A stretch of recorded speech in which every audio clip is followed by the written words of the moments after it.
In this Jubilee year, the Church will welcome some very well-known Catholics into the ranks of the saints.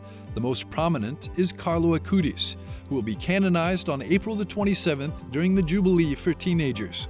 While still in the hospital this February, Pope Francis approved 2 more canonizations. These could also take place this year. Andrea Stonehauser, EWTN Vatican Bureau Chief, met with the head of the Vatican Department for Saints, Cardinal Marcello Semeraro, to learn more about the process leading to sainthood. This is the place where saints are created. Can you tell us a little bit more about your dicastery? Mi permetterei di correggere anzitutto. Allow me to correct this a little, because this is the place where we conclude a journey.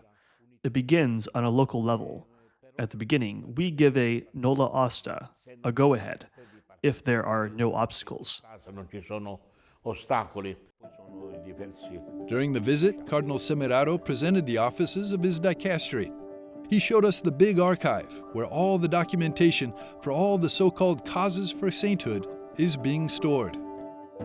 Some of them are very old, such as the files of the life of Saint Charles Borromeo. But also, the approvals of the popes are stored in this archive. Here we can see a signed document by Pope St. John XXIII. This is the one the Pope has approved just a few days ago. Che il Papa ha dichiarato l'altro giorno. Cardinal Semeraro holds the documentation of the life of Bartolo Longo. His story is close to the Prefect. He is from my diocese. Born in the Italian province of Brindisi in 1841, Bartolo Longo was attracted by spiritualism and became a satanic priest. The Virgin Mary played a decisive role in his conversion process. He later founded the famous Rosary shrine in Pompeii. St. John Paul II called him, therefore, the Man of the Virgin. He was one of the most ardent promoters of the Rosary in his time, but he also cared for the poor.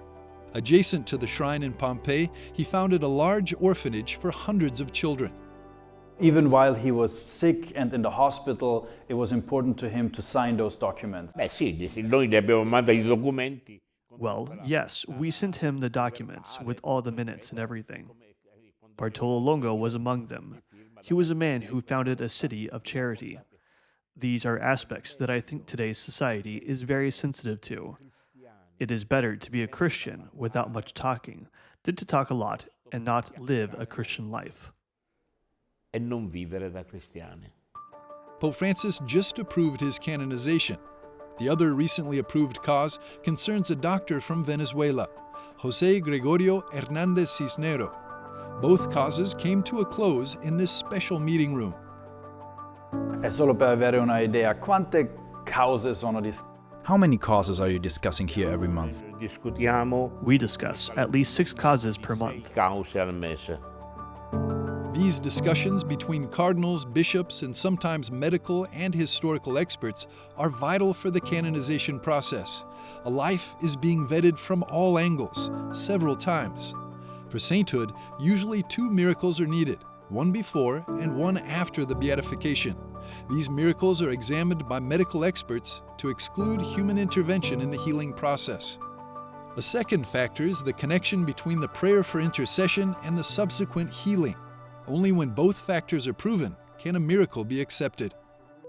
Cardinal Semeraro uses the example of Blessed Carlo Acutis' second approved miracle, experienced by a girl in Costa Rica in 2022.